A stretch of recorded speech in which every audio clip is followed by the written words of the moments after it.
Assalamualaikum warahmatullahi wabarakatuh.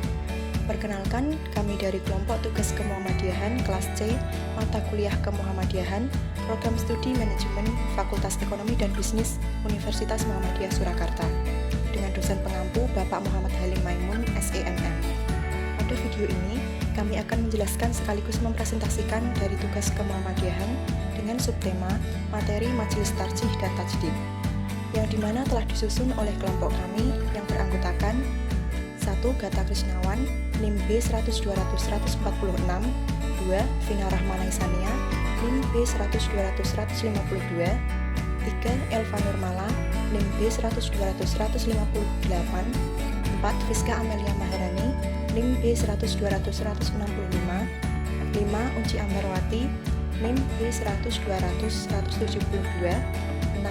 Andika Lutfi Ramadestian, NIM B100-200-193. Sejarah Majelis Tarjih dan Tajdid.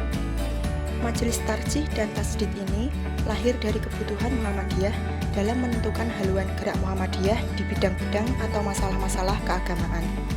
Mengingat perkembangan Muhammadiyah yang sangat pesat, diiringi dengan semakin membesarnya volume aktivitas dan meluasnya jaringan Muhammadiyah, sehingga tugas pengkajian agama dan penerbitan fatwa yang dulunya dipegang langsung oleh pimpinan organisasi dirasa tidak efektif lagi.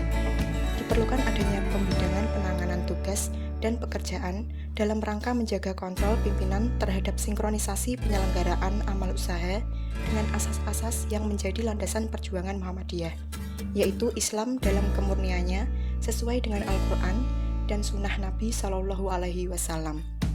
Pada tahun 1927, melalui Kongres Muhammadiyah ke-16 di Pekalongan, diputuskanlah pembentukan Majelis Tarjih atas usulan dari Kiai Haji Mas Mansur, untuk tujuan menghadirkan lembaga khusus yang menangani masalah-masalah ideologis keagamaan. Nama majelis ini sendiri dari waktu ke waktu mengalami perubahan kecil untuk memberikan penekanan pada tugas yang diembannya dalam kurun waktu tertentu. Pada periode tahun 1995 sampai 2005, lembaga ini bernama Majelis Tarjih dan Pengembangan Pemikiran Islam. Setelah itu, semenjak 2005, namanya diubah menjadi Majelis Tarjih dan Tajdid, dan bertahan sampai sekarang. Dalam sehari-hari, majelis ini secara singkat disebut Majelis Tarjih.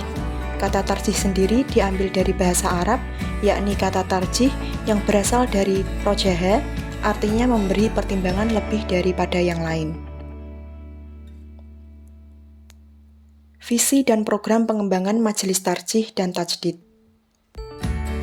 Visi pengembangan.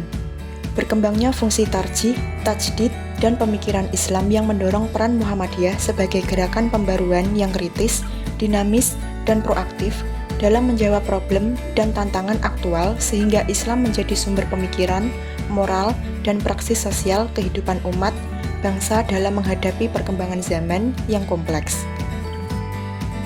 Program pengembangan. 1. Sistem gerakan.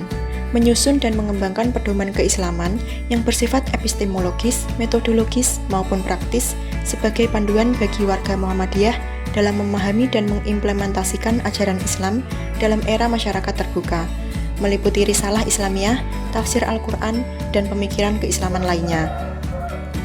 2. Organisasi dan kepemimpinan. Mengoptimalkan peran kelembagaan dan pusat-pusat kajian bidang tarjih, tajdid, dan pemikiran Islam, dan melakukan restrukturasi kepemimpinan melalui keberadaan lajnah tarjih, serta meningkatkan peran-peran strategis bidang keagamaan di tengah dinamika kehidupan kontemporer. 3. Jaringan. Mengintensifkan kerjasama internal khususnya dengan PTM dan kerjasama eksternal dan meningkatkan sosialisasi produk tarjih baik ke internal Muhammadiyah sampai pada tingkat cabang dan ranting maupun ke eksternal Muhammadiyah melalui berbagai media termasuk penerjemahan ke bahasa Inggris dan Arab sehingga pemikiran keislaman Muhammadiyah dikenal dan dapat mempengaruhi dinamika pemikiran dunia. 4. Sumber daya. Mengembangkan kompetensi kelembagaan dan kader ulama bidang tarjih, tajdid, dan pemikiran Islam secara khusus di bidang ulum Al-Quran, ulum Al-Hadis, dan usul Al-Fiqih, termasuk di bidang falak dan pemikiran Islam, untuk memperkokoh dan mengembangkan Muhammadiyah sebagai gerakan pembaruan dan kepentingan menghadapi perkembangan yang kompleks dalam dinamika kehidupan umat, bangsa, dan tantangan global. 5. Aksi pelayanan.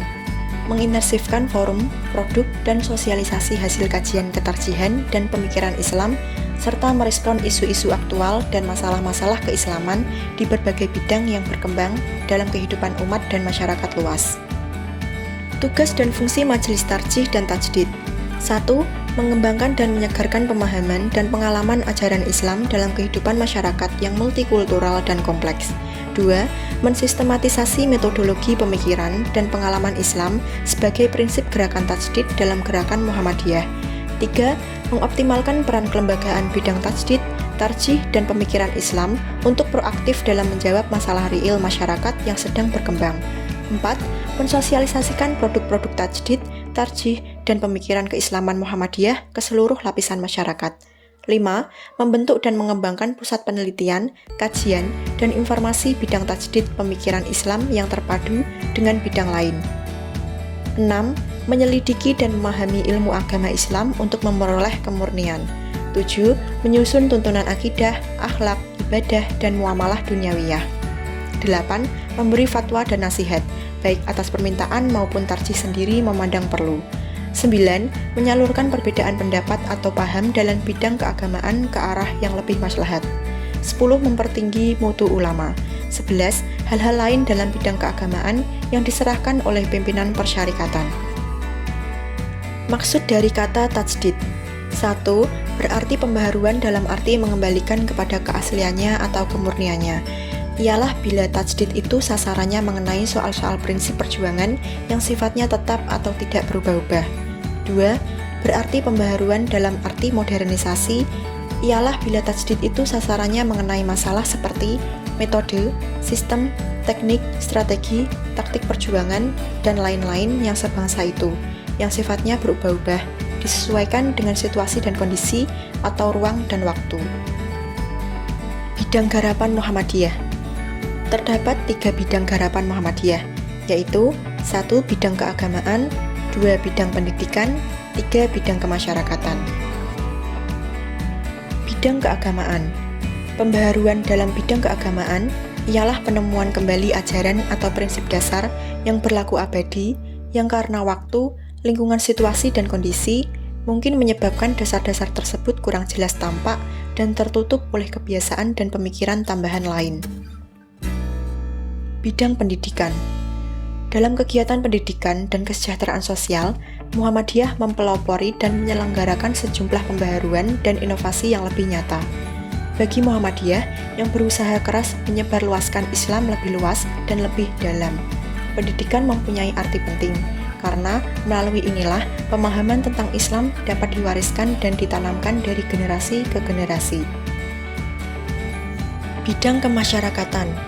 Di bidang sosial dan kemasyarakatan, maka usaha yang dirintis oleh Muhammadiyah adalah didirikannya rumah sakit poliklinik, rumah yatim piatu yang dikelola melalui lembaga-lembaga dan bukan secara individual sebagaimana dilakukan orang pada umumnya di dalam memelihara anak yatim piatu. Badan atau lembaga pendidikan sosial di dalam Muhammadiyah juga ikut menangani masalah-masalah keagamaan yang ada kaitannya dengan bidang sosial, seperti prosedur penerimaan dan pembagian zakat ditangani sepenuhnya oleh PKO, yang sekaligus berwenang sebagai badan amil.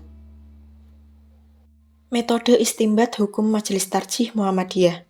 1. Sumber hukum. Sumber hukum yang digunakan oleh Muhammadiyah adalah Al-Quran dan Al-Sunnah Al-Makbulat. Al-Quran menurut Al-Lihyani, seorang ahli bahasa, wafat 21 Hijriah, berpendapat bahwa kata Al-Quran merupakan kata benda atau masdar dari kata kerja fi'il yang berarti membaca atau bacaan. 2. Metode ijtihad. Metode ijtihad yang digunakan oleh Majelis Tarjih Muhammadiyah ada 3 macam, antara lain A. Bayani atau semantik, yaitu metode penetapan hukum yang menggunakan pendekatan kebahasaan. B. Ta'lili atau rasionalistik, yaitu metode penetapan hukum yang menggunakan pendekatan penalaran. C. Istihlahi atau filosofis, yaitu metode penetapan hukum yang menggunakan pendekatan kemaslahatan. Kerangka metodologi Majelis Tarjih Muhammadiyah. 1. Pendekatan bayani adalah pendekatan untuk memahami dan menganalisis teks guna mendapatkan makna yang dikandungnya dengan menggunakan 4 macam bayan, Yang pertama, bayan al-i'tibar, yaitu penjelasan mengenai keadaan sesuatu yang meliputi al-qiyas al-bayani dan al-khobar yang bersifat yakin atau tasdik. Yang kedua, bayan al-i'tikad, yaitu penjelasan mengenai keadaan sesuatu yang meliputi makna hak, mutasyabih, dan batil. Yang ketiga, bayan al-i'barot, yaitu penjelasan mengenai keadaan sesuatu yang meliputi bayan zahir dan bayan batin. Yang keempat, bayan al-kitab, yaitu media untuk menukil pendapat-pendapat, yaitu kitab-kitab. Dua, pendekatan burhani adalah pendekatan rasional argumentatif, yaitu pendekatan yang didasarkan pada kekuatan rasio melalui instrumen logika dan metode diskurif atau batini. Tiga, pendekatan irfani adalah pemahaman yang tertumpu pada pengalaman batin, al-zawq, qalb, wijdan, basirot, dan intuisi. Teknik yang digunakan dalam menetapkan hukum. Yang pertama, ijma'.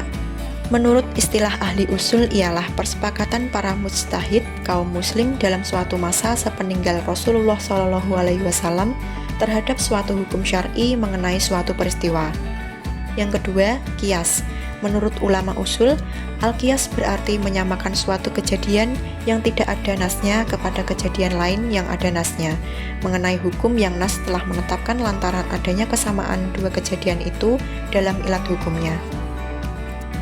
Yang ketiga, al-maslahah al-mursalah, ialah yang mutlak.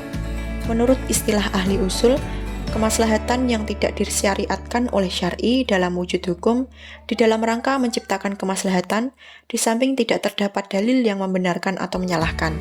Karenanya, maslahah mursalah itu disebut mutlak, lantaran tidak terdapat dalil yang menyatakan benar dan salah. Yang keempat, urf, ialah apa-apa yang dibiasakan oleh masyarakat dan dijalankan terus-menerus baik berupa perkataan maupun perbuatan. Urf disebut juga adat kebiasaan. Sekian presentasi video dari kelompok kami. Terima kasih atas perhatiannya. Mohon maaf apabila ada salah kata. Wassalamualaikum warahmatullahi wabarakatuh.